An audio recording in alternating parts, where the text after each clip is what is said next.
hacer lo contrario a la voluntad del Señor. Y eso que hacemos, que es pecar, errar a la voluntad de Dios, se manifiesta en las muchas formas como en la misma ley del Señor nos mostraba. No robarás, no matarás, etcétera, etcétera. Es algo que está dentro de nosotros y nos domina a hacer lo contrario. Por eso dice, el pecado es infracción de la ley de Dios. Es algo que está dentro de nosotros y que nos lleva cautivos a hacer lo que es contrario al Señor. De modo que, pensando en eso, que en el principio ocurrió, que Dios hace al hombre a su imagen y semejanza, lo pone en buen lugar, lo bendice en gran manera, pero le pone una advertencia, le pone un mandamiento y luego una advertencia, porque el Señor le advirtió, le dice, el día que comas vas a morir, el día que comas de ese árbol. Así que viéndolo de esa manera, la muerte no es algo natural para la humanidad. Por decirlo así, Dios no estaba pensando en eso con los seres humanos, a los que creó a su imagen y semejanza. Pero fue el resultado, hermano, directamente del hecho de tomar una decisión equivocada a la inducción que Dios le había dado al ser humano en principio. En Génesis capítulo 2, versículo 17, si usted se ubica conmigo en la escritura, en ese pasaje, Génesis capítulo 2, versículo 17, está esa escritura, ese mandato, esa inducción que el Señor le da al primer ser humano, Adán, que nos representa. Dice, pero del árbol del conocimiento del bien y del mal no comerás, le dijo el Señor, no comerás. Y note usted, dice, porque el día que de él comas, ciertamente morirás. Hermano, Dios siempre nos advierte. Dios siempre nos advierte a nosotros. Pensando en eso, Dios siempre nos advierte a nosotros cuando quizá en nosotros pueda haber la intención de hacer algo que no le agrada al Señor.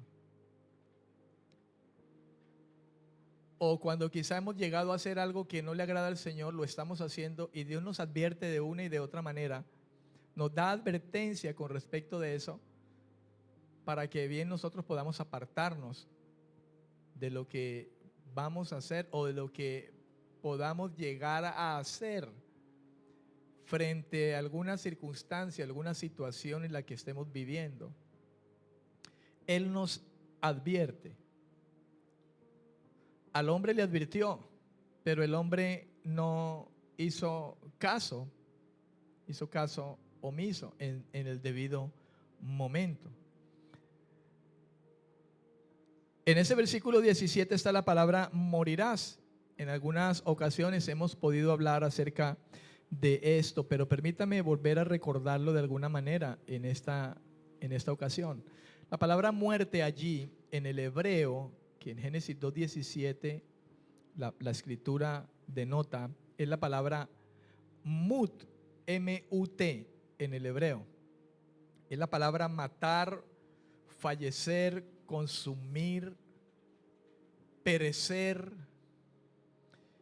También está la definición de hacer morir.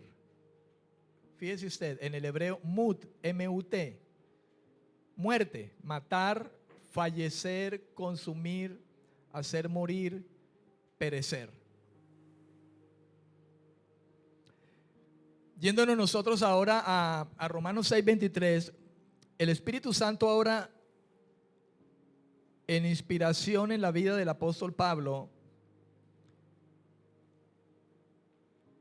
dice en el versículo 23, primera parte de ese versículo, Romanos 6:23, porque la paga del pecado es la muerte. El resultado, el precio del pecado es la muerte. Esa palabra muerte allí en el griego es con H intermedia entre la T y la A, thanatos, thanatos. Y lo define así el diccionario: de las palabras griegas. Se dice del fenómeno de la muerte natural, que en Adán vino como castigo. En sentido específico, la palabra habla, escuche, de muerte espiritual. La muerte física sí. Cuando el hombre, nótese que cuando el hombre peca, el Señor le dice, el día que hagas lo contrario vas a morir. Pero cuando el hombre desobedece, él no muere físicamente, él muere espiritualmente en primera instancia. Pero el reloj del tiempo de su vida comienza a funcionar. Amén. El reloj del tiempo de su vida comienza a funcionar, comienza a correr. Y de ahí que nosotros tenemos un tiempo en que vamos a morir. Algunos duramos 80 años, 90 años, 75, 60. Algunos 5 años, 12, 11, 18, 20. Porque el reloj de la muerte de este cuerpo comenzó a funcionar también. Pablo dice que no obstante, en cuanto su cuerpo físico se va desgastando, el interior se renueva cada día. Amén. Y la muerte está contemplada para el ser humano, cristiano o no cristiano. La muerte física. La Biblia dice que moriremos y le daremos cuentas al Señor. Usted y yo moriremos físicamente. Pero la diferencia está en que la muerte espiritual, la muerte segunda, no tocará a aquellos que por la gracia han abrazado el favor del Señor. Por la fe han abrazado la gracia del Señor. Amén. Déjeme también definir la palabra paga. La paga, en el griego opsonión, con P, con P, sonión. Significa la retribución, la remuneración. La frase, la paga del pecado es muerte, significa la retribución que el pecado paga a sus esclavos, y esto es la muerte. Escuchen, la retribución que el pecado paga a sus esclavos. La idea aquí es que la paga, dice, la retribución que es el pecado es allí como el poseedor o tenedor del poder sobre el hombre. Por eso dice en Romanos 6 también, versículo 14, el pecado ya no se enseñoreará de vosotros, porque se manifiesta el Espíritu Santo cuando habla Pablo acerca de esto. Y lo que podemos leer en las Escrituras, nos manifiesta el pecado como un señor, como que lo personifica, como alguien que tiene poder, alguien que posee o es tenedor de poder en contra de nosotros. Amén.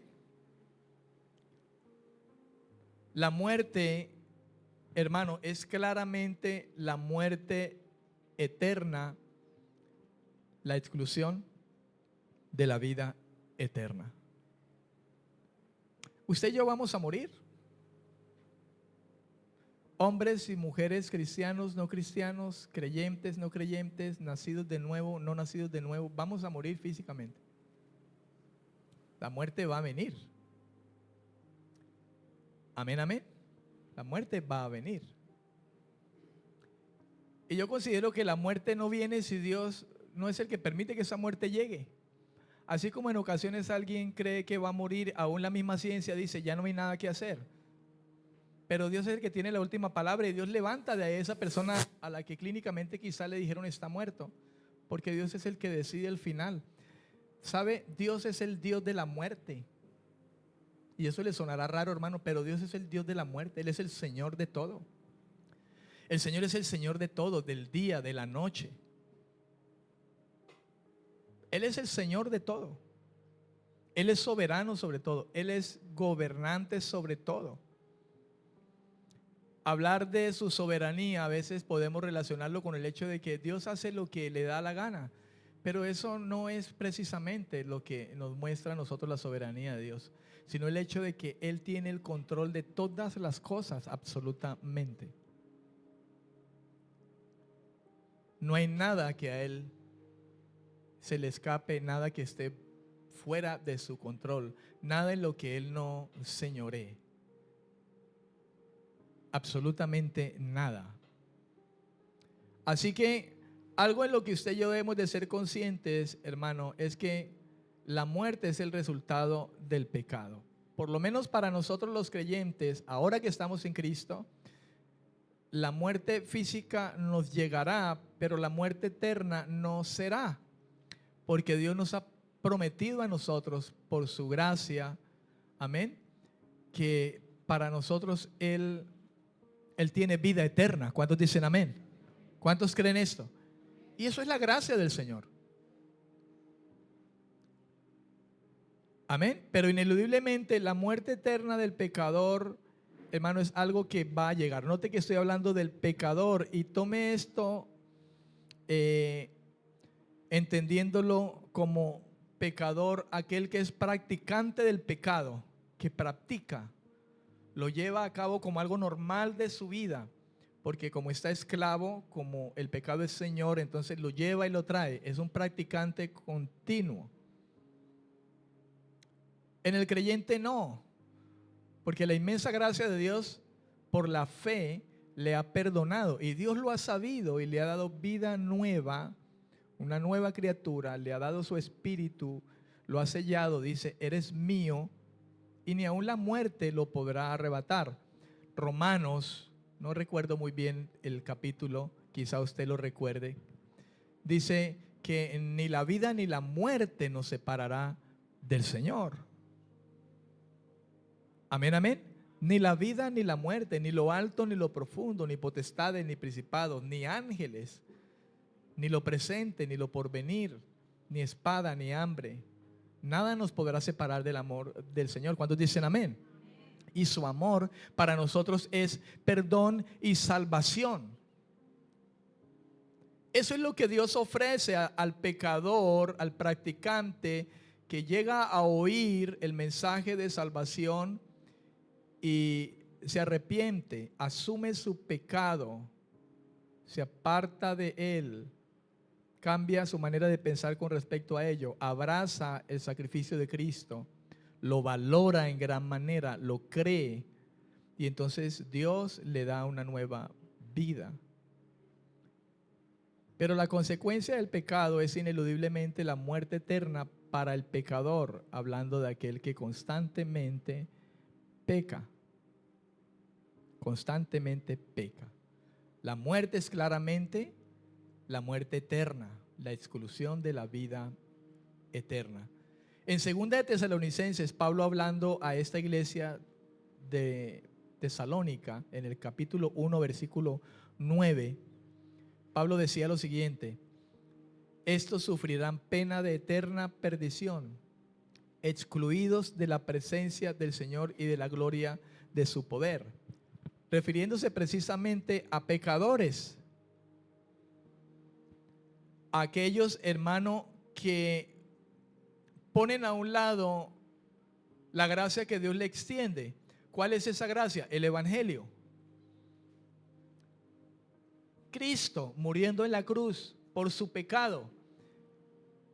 Cristo que le dice al Padre: echa los pecados de ellos sobre mí y yo voy a pagar el precio. La muerte la paga el pecado de la muerte.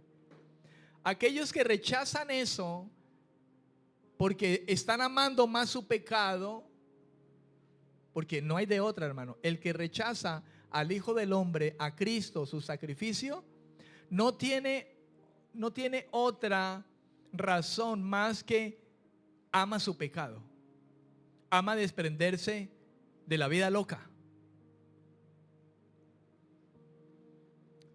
Amén. Eso es. En San Juan capítulo 3, del versículo 17 en adelante, más o menos, Juan habla acerca de lo que sucede en el corazón de la gente que desecha la luz. Dice, no se acercan a la luz porque aman más la oscuridad, aman más las tinieblas que la luz. ¿Y qué es amar las tinieblas? Es amar todo lo que tiene que ver con pecar, con infringir su ley, la ley moral de Dios. Entonces aman matar. Muchos aman matar físicamente a otros. Otros aman matar a las personas con las palabras, con las ofensas. La Biblia dice que el que odia a otra persona es un homicida. Robamos en todas las formas. Mentimos en todas las formas, en todas las maneras. Un pecado va tras otro, ¿sabe? Cuando un hombre le es infiel a su esposa, ¿solamente la infidelidad está allí? Hay uno más que se suma, por lo menos. ¿Sabe cuál? La mentira. Voy allá a la esquina a comprar tal cosa y se va a ver con la tal. Usted como que me está engañando y dice, yo se lo juro. Y se lo juro. Y ahí toma el nombre de Dios en vano. Entonces un pecado va tras otro. Por eso es que nosotros no podemos cumplir, hermano, la ley de Dios a cabalidad como para pretender por ella hallar la gracia de la salvación. ¿Por qué? Porque el hombre está muerto en sus delitos y pecados, está muerto espiritualmente, no tiene la capacidad de hacer la voluntad del Señor. De esa manera, el ser humano sin Dios, sin Cristo, que es la provisión de Dios, se halla en un estado de hostilidad contra Dios, de enemistad, de rebeldía contra Dios. Solo que a veces no se da cuenta, porque está tan esclavo y cauterizado en su alma, en su mente, que él no asume eso.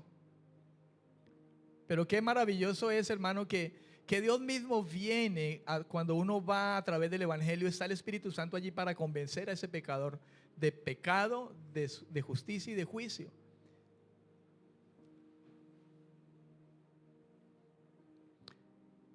La Biblia dice, si hoy estás oyendo la voz del Señor, no endurezcáis más vuestro corazón.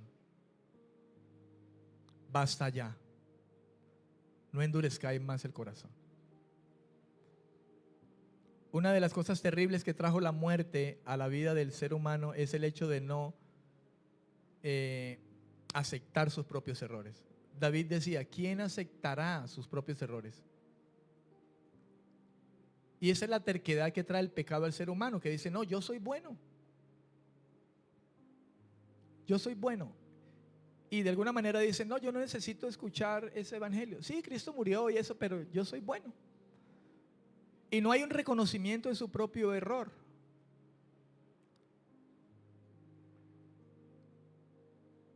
¿Cuántos dicen amén?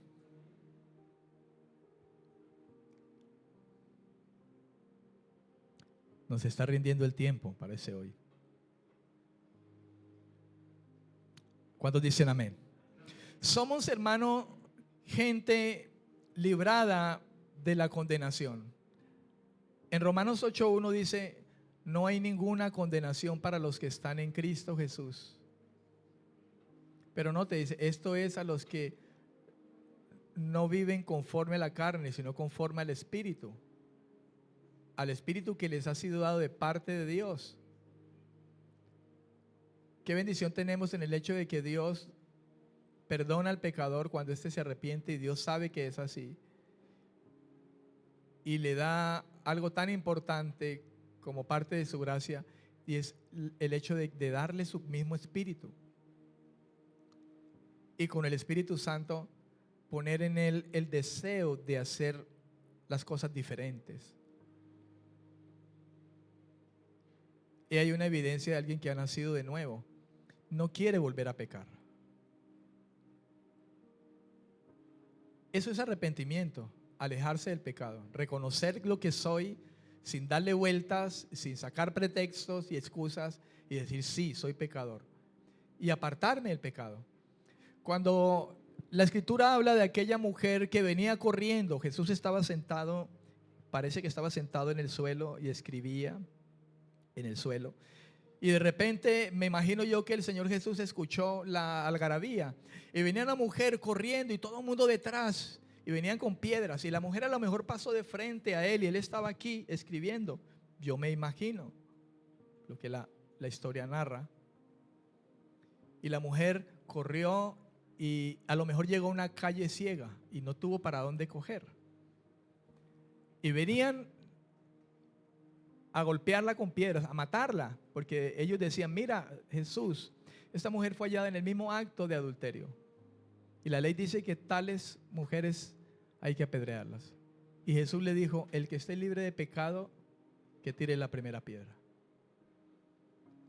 ¿Cuántos de los que habrían allí, que estaban por tirarle esa piedra, habrían dormido con ella? Casados y durmieron con ella, solteros y fornicaban con ella. Y no solamente el hecho de dormir con ella, de adulterar o fornicar, sino muchos otros pecados. El que esté libre de pecado, que arroje la primera piedra contra ella.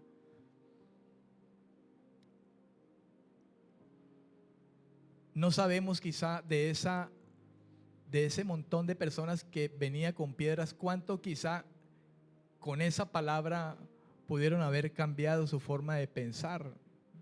No lo sabemos. Y posteriormente seguir escuchando al maestro predicar, como quizá el ladrón mismo que estuvo en la cruz, recuerda, pudo haber escuchado al Señor muchas veces hablar. Él salió supuestamente a trabajar, ¿no? El ladrón salió a trabajar y lo escuchó predicando. Todo parece que así fue, que el ladrón que estaba ahí dijo: mira, no lo culpes a él no ha hecho nada, nosotros sí. Uno diría: bueno, ¿y ese ladrón a qué hora escuchó el evangelio? A lo mejor escuchó por ahí, lo estuvo escuchando. Él estaba mirando por ahí a ver qué billetera robaba y algo, pero estaba escuchando. A lo mejor. Que sí o que no. A veces uno le está hablando a una persona directamente y hay otro allá al lado, y el de aquí no está escuchando realmente. Y aunque yo no estoy de frente al que está allá al lado, ese escuchó y sin yo darme cuenta recibió. Y yo ni siquiera estuve de frente a él hablándole, pero oyó el mensaje.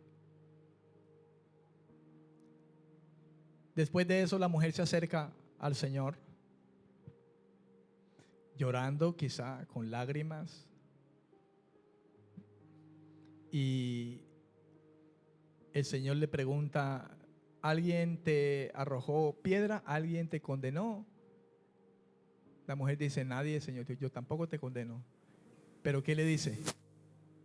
¿Qué le dijo? Vete y apártate del pecado. Esa es una característica de un corazón arrepentido. Reconoce su pecado y se aparta del pecado.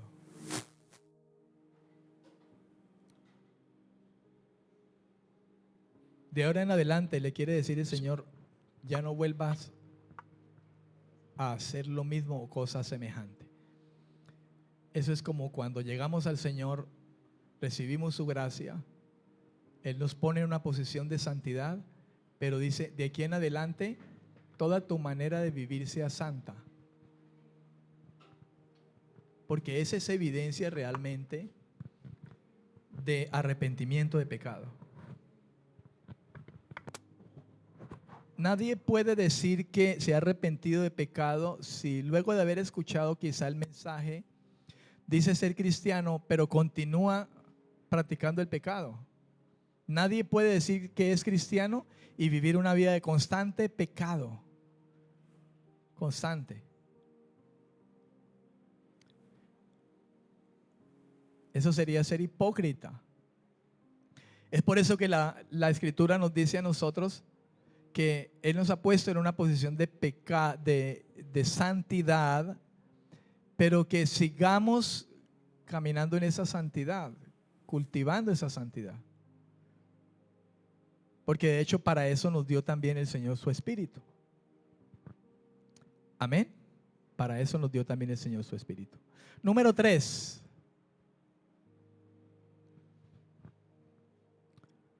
Número 3. El pecado reinaba a sus anchas en el mundo desde antes que Dios diera su ley. El pecado reinaba a sus anchas en el mundo desde antes de que Dios diera su ley. Romanos capítulo 5, versículo 13, Pablo, en la dinámica que trae, hablando a los romanos, en el tema que trae, capítulo 5, versículo 13, dice: antes de la ley ya había pecado en el mundo. Antes de que Dios llamara a Moisés, recuerde usted que Dios saca a Israel de Egipto, de donde estaba esclavo aproximadamente 400 años, lo saca de allí, lo lleva al desierto. Entre otras cosas dice que lo llevó al desierto para probar qué había en su corazón. Los hizo pasar hambre, los afligió, los probó para ver qué había en su corazón. Y allí en ese lugar, en el desierto, llama a Moisés y le entrega 10 mandamientos de su ley moral. Amén. Pero antes de eso, antes de que ellos tuvieran esa ley en sus manos y pudieran escuchar de parte de Dios y Moisés pronunciando estos mandamientos diciendo: no matarás, no robarás, no mentirás, el pecado ya estaba presente. Antes de la ley ya había pecado en el mundo, pero donde no hay ley, dice, no se inculpa de pecado. Y por eso es que Dios trae la ley para darle un conocimiento al ser humano realmente de cuál es su condición. Y conocedor de esa ley, el ser humano ya entonces se hace responsable. En primera instancia se da cuenta lo pecaminoso que es, lo pecaminoso del pecado, de sus acciones.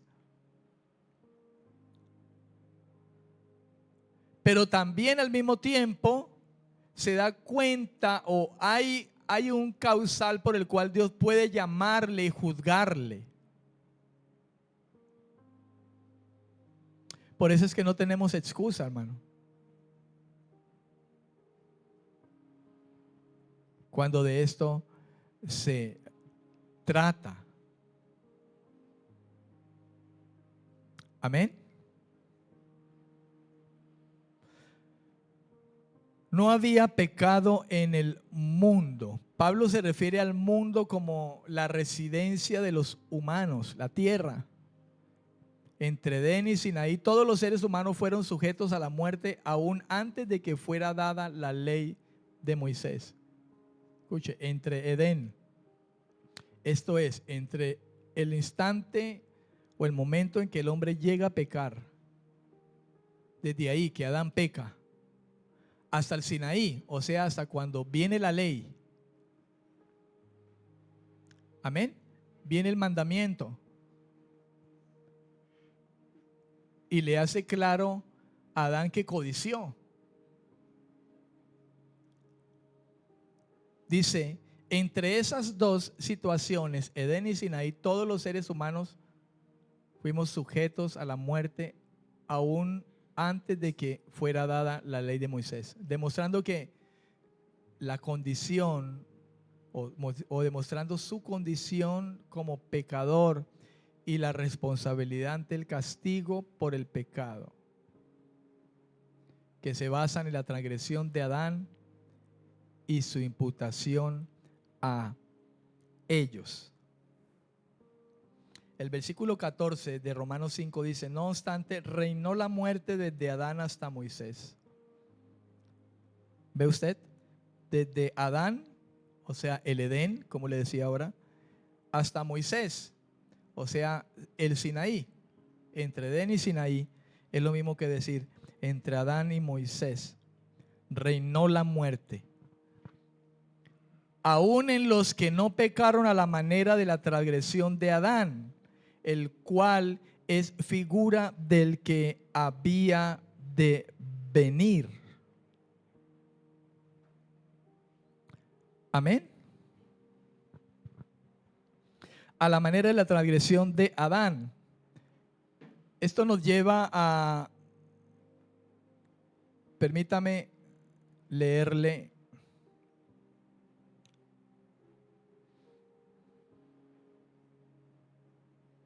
en Romanos 7, vaya a Romanos capítulo 7, el versículo 7.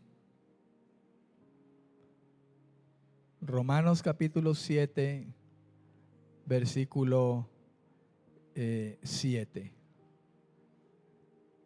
Déjeme, me ubico aquí. Dice Pablo, hablando acerca del tema del pecado, el título aquí en mi Biblia dice, el pecado que habita en mí. Dice, versículo 7, ¿qué pues diremos? ¿La ley es pecado? Es una pregunta. ¿Qué pues diremos? ¿La ley es pecado? Y responde en admiración. Y Pablo dice, de ninguna manera. Pero yo no conocí el pecado sino por la ley. Son palabras de Pablo, palabras de la Biblia. Pero yo no conocí el pecado sino por la ley. Y tampoco conocería la codicia si la ley no dijera, no codiciarás. Al parecer, esta es la respuesta que pudiéramos dar nosotros cuando dice la Escritura ahí en el versículo 14 de Romanos 5. Aún en los que no pecaron a la manera de la transgresión de Adán. ¿Qué hizo? Que codició lo que no debía codiciar, lo que no debía tocar. Aquel árbol que le dijo el Señor, del fruto de ese árbol no comerás. Pero lo codició. Al verlo, fue inducido a eso, pero lo codició. O sea, fíjese, dice, aún en los que no pecaron a la manera de la transgresión de Adán, porque alguien diría, pero esto solamente es la codicia. No, aún en cuanto a los que no pecan por codiciar simplemente, porque el que no codicia roba, el que no roba mata, el que no mata adultera, el que no adultera deshonra a los padres, el que no deshonra a los padres se inventa sus dioses, el que no se inventa sus dioses hace una figura y se postra y lo adora. El que no hace eso toma el nombre de Dios a la ligera. Pero de una manera o de otra, hermano, nosotros fallamos, erramos en cuanto a la voluntad del Señor. Amén.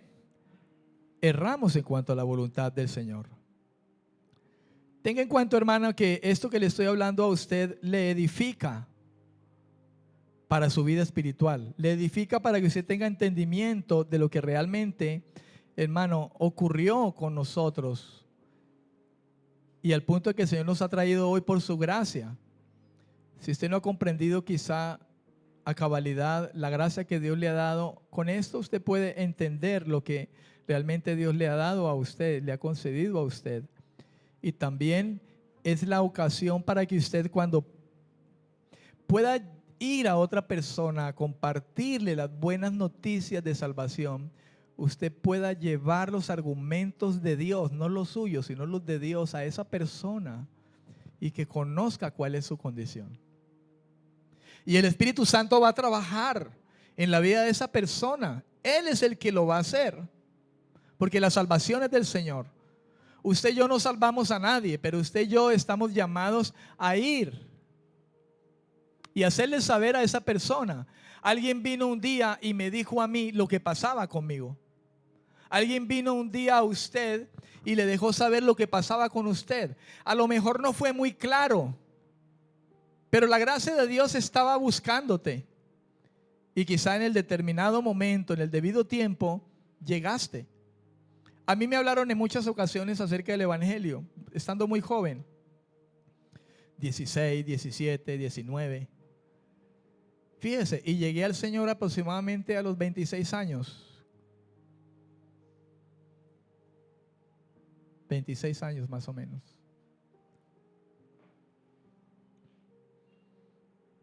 Tengo 52, haga la cuenta. Por su inmensa misericordia, por su inmensa bondad, por nada más, hermano. Por absolutamente nada más.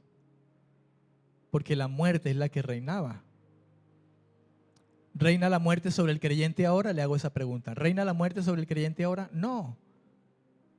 La pregunta es, ¿usted todavía peca como creyente? Sí, pero no lo hacemos adrede ni de manera esclava. Dice la Escritura, Romanos 6:14, ya el pecado no se enseñorea de ustedes. Pero la muerte ya no es señora de nosotros. Del creyente ya no. Aunque vamos a morir físicamente, pero ya no es señora como tanto para retenernos.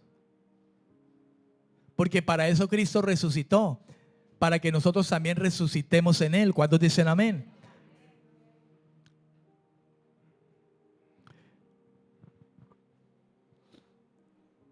Hasta la llegada de la ley, el pecado estaba en el mundo, pero no se incriminaba, acusaba, tachaba, cargaba, denunciaba, etcétera, de pecado, como infracción. Pues por decirlo de esta manera, no había ley. Las personas eran quizá como supuestos presuntos.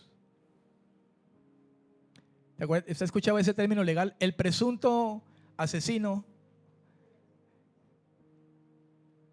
Y uno dice, pero ¿cuál presunto? Si no ve que él fue el que la mató. Pero ese es una manera como legalmente hoy nosotros escuchamos hablar. Supuestamente éramos presuntos. Y ahí el hecho de que, hermano, Dios entonces trae la ley. Y puesta la ley, nadie tiene disculpas. La Biblia dice que cuando la ley llega, toda boca se cierra. No tenemos más. No tenemos justificación. Toda boca se cierra. Toda boca es cerrada por causa de que ninguno puede decir que nunca peca. Romanos 3:19 dice, pero sabemos que todo lo que la ley dice, lo dice a los que están bajo la ley, para que toda boca se cierre y todo el mundo quede bajo el juicio de Dios. Porque la ley fue dada a todos los hombres. Inicialmente Dios la trajo a un pueblo de manera directa, pero la ley Dios la entregó a todos los hombres. Porque a todos va a llamar el Señor. ¿Y por qué dijéramos eso? Porque cuando Cristo murió, murió por todos. Su plan no era simplemente judíos, sino también gentiles, o sea, todo el mundo. Note lo que dice, para que toda boca se cierre y todo el mundo quede bajo el juicio de Dios.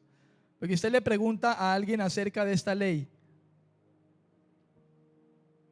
y no hay ningún ser humano en el mundo tan perfecto que nunca peque. Y si un solo pecado, esa persona le confiesa a usted que ha infringido esa ley, dice, con eso ya se hace culpable de todas. Aunque quizá hablar de que alguien solamente tenga un solo pecado y muera con un solo pecadillo. Imagine a alguien que muera de 90 años y en 90 años un solo pecadillo. Lo otro es que tenga uno solo, pero todos esos 80 años la pasó, fue, hermano, todos los días dándole al mismo, ¿no? Un pecador empedernido, mintiendo todos los días, mintiendo. Eso sería decir, por muchos pecados. Como cuando va alguien donde un juez y le dice, ay, juez, pero es que yo solamente tengo un pecado. Lo único que yo he hecho fue robarme eso. O sea, robar es lo único que yo he hecho. Sí, pero tú robaste aquí en esta fecha, y robaste en este, y robaste en este, y robaste en esta fecha, y en esta fecha, y en esta fecha, y le tienen un historial de todas las veces que robó. Por ejemplo, se robó en tal año el banco no sé qué, después se robó una tienda, y después se robó una casa, después se saqueó un apartamento, después robó no sé qué cosa. Un solo pecadillo, pero ¿cuántas veces lo hizo? No, hermano, un pecado trae otro y trae otro y trae otro. Le ponía el ejemplo, es que es el ejemplo del que adultera, está engañando a su esposa. En algún momento tiene que mentir, hermano, y ahí está otro pecado. Tiene que engañar. En algún momento va a tener que jurarle a la esposa.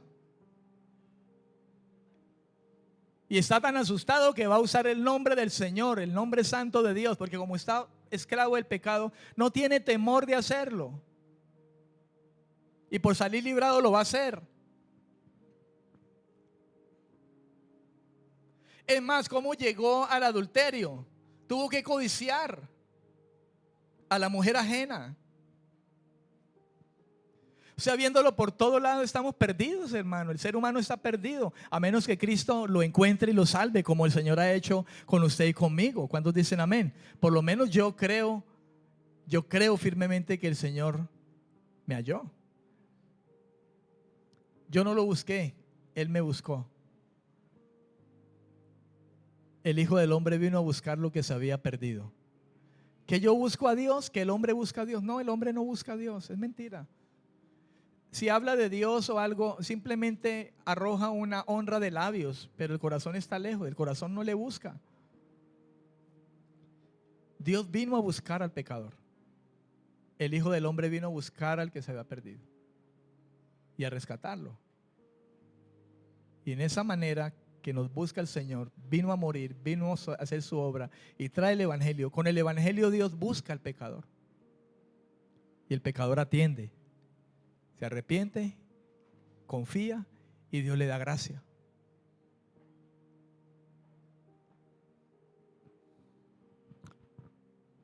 ¿Cuántos dicen amén? Dios le da gracia. Pablo se refiere a que también antes de que hubiera ley la gente pecaba.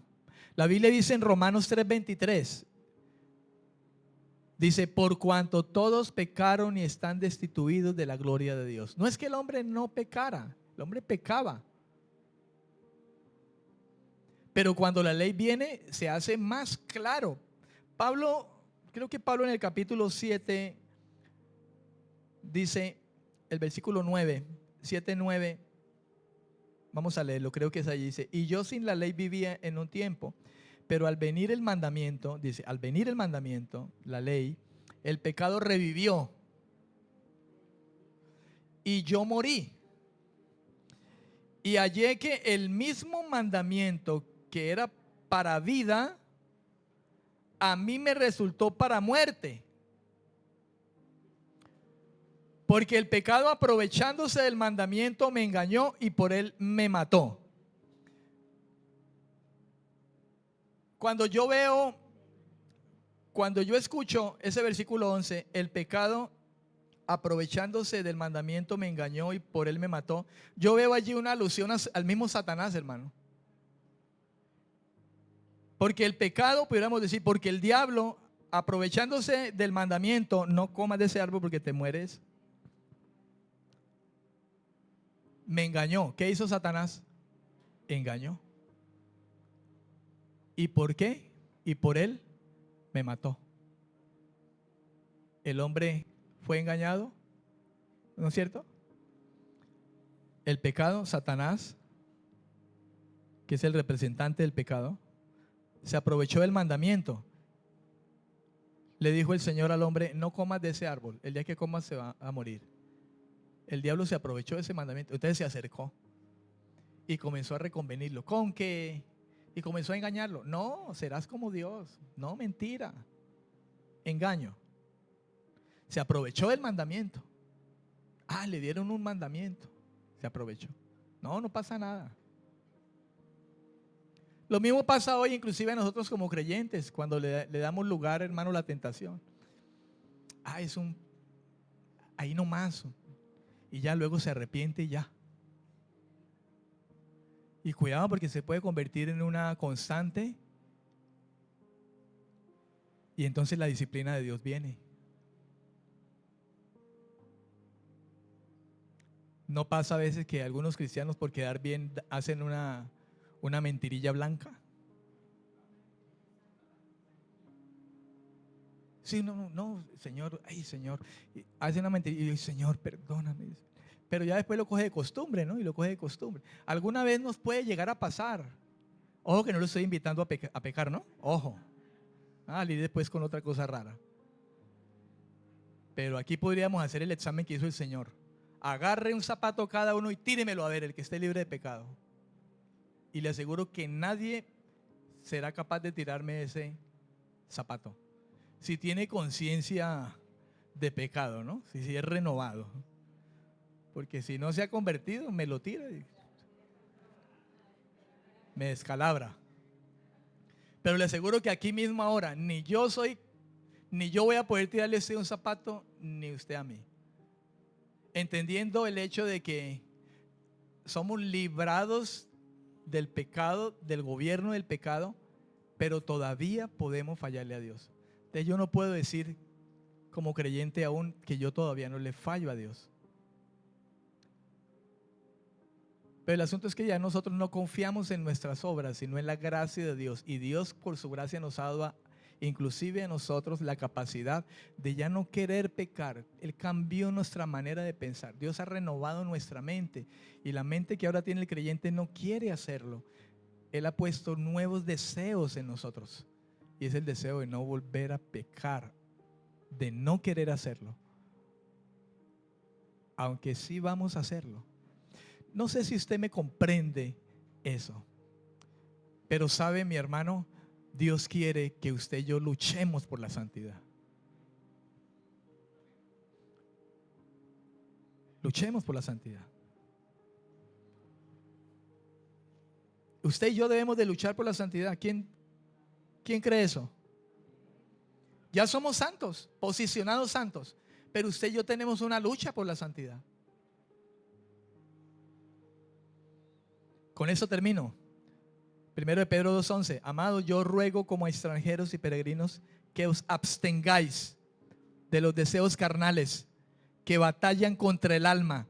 ¿Cuál alma? El alma que Dios ha redimido, el alma que Dios ha lavado, el alma que Dios ha justificado, el alma por el cual murió Cristo.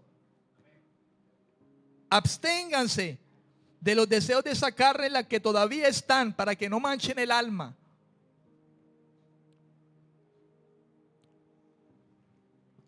Amén, amén. Pónganse sobre sus pies y oremos, amados, esta mañana. ¿Cuánto le dan la gloria al Señor hoy?